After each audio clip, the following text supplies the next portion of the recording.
that you won't point out. Fine, I just vilified blacks. But Dr. Umar just vilifies whites. And as a matter of fact, he just vilifies black men who date white women, snow bunnies. But he allowed the black women who put money in his pocket for them to date a white man. He don't go around and tell them don't be with cavemen. That's all right. He don't talk about them all damn day. Tyreek Nasheed tell you about white supremacists, suspected white supremacists all damn day. And he don't get flagged, and he don't talk about one group of people. That's it.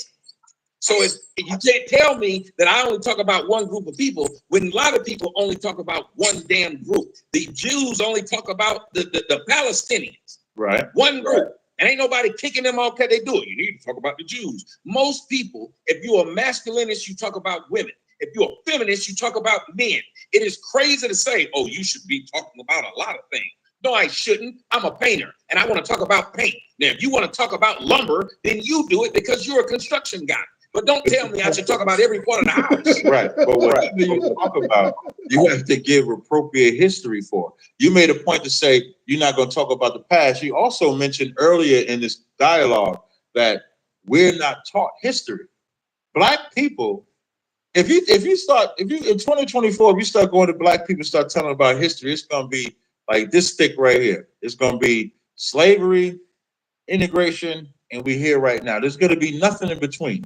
So most black kids or this generation, whatever generation Z, X, or whatever this is, does not know of any of the great things that black people did under duress.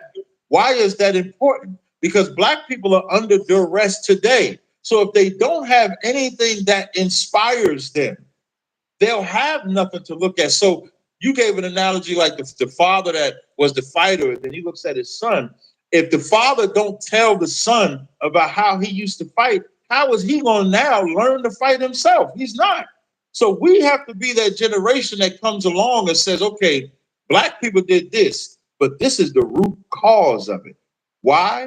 Because that should mean that I'm getting flagged because I don't say what you think I should say, because there are many people who don't give the root cause, and you know it. I ain't the only one who doesn't give the root cause, but they're allowed to speak. Because what you should be able to do is like how you're doing is come in and debate me. Speak to me about what it is that I'm not doing. Like right now, this person wrote to me, she said, he's wrong. In the scripture he just read, God was only talking to the Jews because he was tired of them sinning. The portion of the Bible has nothing to do with black or white people. The first five books are all about the Jews. Right. And it said the Weinberg, Germany. When King Conrad III, the books of Moses, that was him saving his chosen people, the Jews. Even though we never explained how the Jews got into slavery anyway, they just ended up in Egypt somehow after the world was destroyed. The Duke of Wealth in 1140 Egypt had pyramids and everything, whole worship system after the world had ended. And had placed Weinberg under siege. The wives of the besieged castle negotiated a surrender, which granted them the right to leave with nothing but what they can carry on their shoulders. Then she said, and this is a black woman, then she finished it with saying, he's wrong. In the scripture he just read, God was only talking to the Jews because he was tired of them sinning. The portion of the Bible has nothing to do with black or white people. The first five books are all about the Jews. Right. And it said the Weinberg, Germany, when King Conrad III defeated the Duke of Wealth in 1140 and had placed Weinberg under siege, the wives of the besieged castle negotiated a surrender, which granted them the right to leave with nothing but what they can carry on their shoulders. Then she said, and this is a black woman, then she finished it with saying, those women were white. Black women would have not chosen their men. Remember, they were told that they can only leave with what they can carry.